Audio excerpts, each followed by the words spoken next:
Big TV భక్తి సమాచారం WhatsApp ఛానల్లో జాయిన్ అవ్వండి. అన్ని విశేషాలు ఎప్పటికప్పుడు తెలుసుకోండి. కొన్ని సందర్భాల్లో మాత్రమే, అంటే ఒక నిర్దిష్ట పని కోసం కొందరికి గత జన్మలు గుర్తొచ్చేలా కొన్ని పనులు చేశాం. నేను ఒక ఆవిడను కలిశాను. ఆవిడ ముమ్మాటికి ఇది నమ్ముతోంది. టామ్ క్రూజ్ తన భర్తని. నేను గత జన్మలో అతను నాకు కూడా చాలా బాగా తెలుసు అన్నాను. అంతే. ఆవిడ "హా?"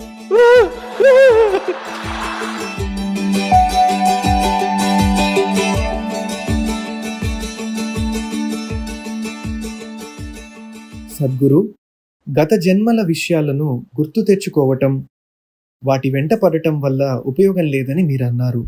ఎందుకంటే మనకి వాటి వల్ల వచ్చే ఆ అనుభూతులు ఎలా నిర్వహించుకోవాలో తెలియదని. కానీ ఆధ్యాత్మికంగా ధ్యాన స్థాయిలో ఎరుకతో వాటిని తెలుసుకుంటే మనకు ఉపయోగం కాదా? ఒకసారి మీరే దీన్ని ఊహించండి. ఉన్నట్టుండి ఇక్కడున్న యువతుల్లో ఒక ఆమె గత జన్మలో మీ అమ్మని సడన్గా గుర్తొచ్చిందనుకోండి. మీరు కన్నీటి బాష్పాలతో ఆవిడ్ని చూస్తూ ఉంటే ఆవిడికి అది నచ్చదు. ఇప్పుడు మీరు ఆవిడ్ని వదలలేరు. ఆవిడ మీ అమ్మ కదా. భావోద్వేగాలన్నీ తిరిగి వస్తాయి, కుప్పలు తెప్పలుగా. ఇక ఇది వరకు చెప్పలేకపోయినవన్నీ, చెయ్యని పనులన్నీ ఇప్పుడు చెయ్యాలి అనుకుంటారు. కానీ ఆవిడ ఒప్పుకోదు. ఎందుకంటే ఆమె ఇప్పుడు ఒక యువతి. ఆవిడ మీ అమ్మ కాదు. మిమ్మల్ని చూసి నవ్వుతుంది. ఇంకా దారుణం ఏంటంటే, మీ ఎదురుగా కూర్చున్న ఈ అబ్బాయి గత జన్మలో అతను మీ భార్య అని సడన్ గా గుర్తొచ్చిందనుకోండి.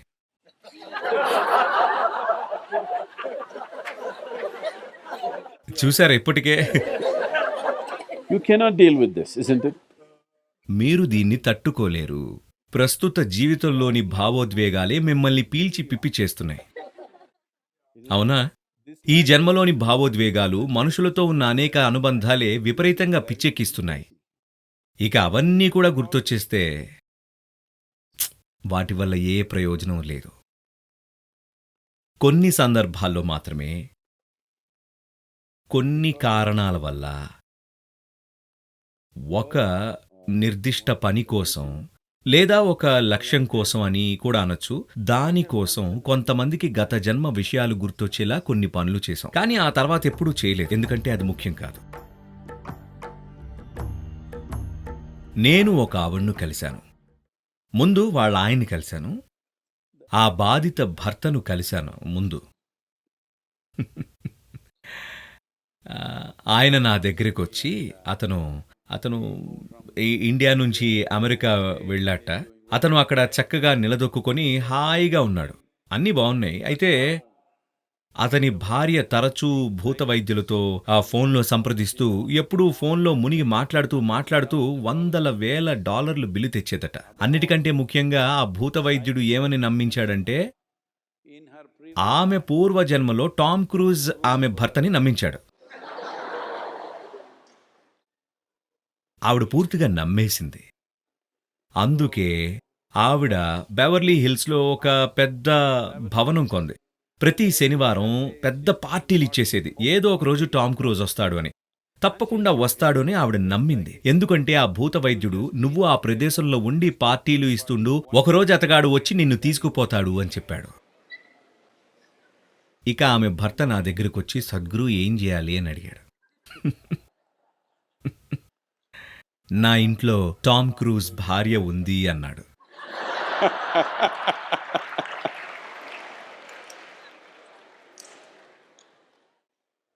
నేను సరే, ఆవిడ్ని నా వద్దకు పంపండి, చూద్దామన్నాను. దానికోసం నేను ఆవిడ్ను ఇన్నర్ ఇంజనీరింగ్ కార్యక్రమానికి రమ్మని చెప్పాను. అప్పట్లో మిచిగన్ గ్రేట్ లేక్స్లో రిట్రీట్ కార్యక్రమం జరిగింది. అక్కడ ఒక అద్భుతమైన రిసార్ట్లో ఇన్నర్ ఇంజనీరింగ్ రిట్రీట్ జరిగింది. ఇప్పుడిక చేయట్లేదు అనుకోండి అక్కడ. ఆవిడ అందులో పాల్గొంది. ఆమె ప్రోగ్రాంకి వస్తూనే, నేను సద్గురువుని కలవాలి అని అందట. నేను ముందు కార్యక్రమం అయిపోనివ్వండి, అప్పుడు కలుస్తాను అన్నాను. కానీ ఆవిడ అందరిపై చాలా ఒత్తిడి తెచ్చింది, నేను కలవాలి, ఇప్పుడే కలవాలి అని. అయితే మొదటి రోజు సాయంత్రం పరిచయ కార్యక్రమం మొదలైంది. రెండవ రోజు నేను ఎలాగోలా ఆవిడ్ని తప్పించుకున్నాను. మరుసటి రోజు సాయంత్రం నేను ఆవిడకు దొరికిపోయాను. ఇంకా కలవాల్సి వచ్చింది. దాంతో సరేనని ఇద్దరం కూర్చున్నాం. అప్పుడు ఆవిడ చెప్పుకొచ్చింది, మా ఆయన మీకు అన్నీ చెప్పేసి ఉంటారు, కానీ నేను మీకు మళ్ళీ చెబుతున్నాను, ఇది 100% నిజం, మీరేమంటారు అంది. నేను అవును నిజమే అన్నాను. నాకు కూడా చాలా బాగా తెలుసు, గత జన్మలో టామ్ క్రూజే నీ భర్త అవును అన్నాను. ఆవిడ చాలా సంతోషపడింది, చివరికి ఆమెకు ఒక గురువు దొరికినందుకు. నేను ఆవిడతో గత జన్మలో అతను నాకు కూడా చాలా బాగా తెలుసు, కానీ అప్పుడు అతను చాలా వికారంగా ఉండేవాడు, కానీ ఈసారి చాలా అందంగా ఉన్నాడు అన్నాను. దాంతో ఆవిడ ఏంటి ఆ?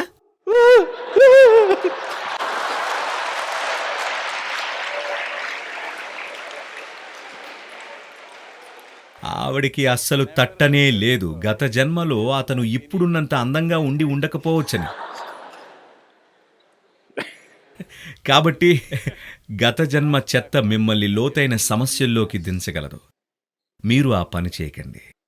ఈ జన్మని సరిగ్గా నిర్వహించుకోవడం ముఖ్యం, చాలా ముఖ్యం. ఇది మన చేతుల్లో ఉంది. ఇంకా ప్రజలతో ఉన్న మరో సమస్య ఏమిటి అంటే, సద్గురు గత జన్మలో నేను మీతో ఉన్నానా అంటారు. నేను చూడండి, మీరు నాతో ఉండి కూడా మీకు విషయం జరగలేదంటే ఇక ఈ జన్మలో మీతో నేను చేసేది ఏమీ లేదు. మీరు కొత్త వారైతే మీ గురించి చూడొచ్చు, కానీ ఫెయిల్ అయిన వారైతే మీతో చేయడానికి ఏముంది అంటాను. కాబట్టి నేను చెప్పేది ఏంటంటే, మీ అంతట మీరు ఏవేవో ఊహించుకుంటూ కేవలం భ్రమల ప్రపంచంలో విహరిస్తుంటారు. దీని నుంచి మీరు బయటకు రావాలి. ఎందుకంటే మెదడులో కొన్ని లక్షల సొరుగులు ఉంటాయి. అది ఎటువంటి కథలు అల్లగలదంటే, మీరు అసాధ్యం అనుకున్నవన్నీ నిజమని నమ్మించగలదు. చూడండి, స్కిజోఫ్రేనియా జబ్బున్న వారు ఉంటారు. వారికి ఎన్నో వ్యక్తిత్వాలు ఉంటాయి. ఒక అతని విషయంలో ఏం తేలిందంటే, అతనికి 32 సంపూర్ణ వ్యక్తిత్వాలు ఉన్నాయట. 32. కానీ నేననేదేంటంటే, మెదడుకి ఎంత సామర్థ్యం ఉందంటే కావాలంటే 1000 కూడా సృష్టించగలదు. అదే మెదడుకున్న సామర్థ్యం. దురదృష్టవశాత్తు చాలామంది దాన్ని ఎన్నటికీ శోధించరు. మీరు దానికి ఇంత ఇస్తే అది అంత సృష్టించగలదు. ఉదాహరణకి ఈ రోజుల్లో మనం చూస్తున్నాం కదా, కంప్యూటర్ను ప్రోగ్రామ్ చేస్తే అది వీలైనన్ని రకాల పర్మిటేషన్స్ని, కాంబినేషన్స్ని సృష్టించగలదు ఆ చిన్న సమాచారం నుంచి. మీ మెదడు కూడా అదే చేస్తుంది, కాకపోతే మరింత సంక్లిష్ట స్థాయిలో. కాబట్టి వీటికి లొంగకండి.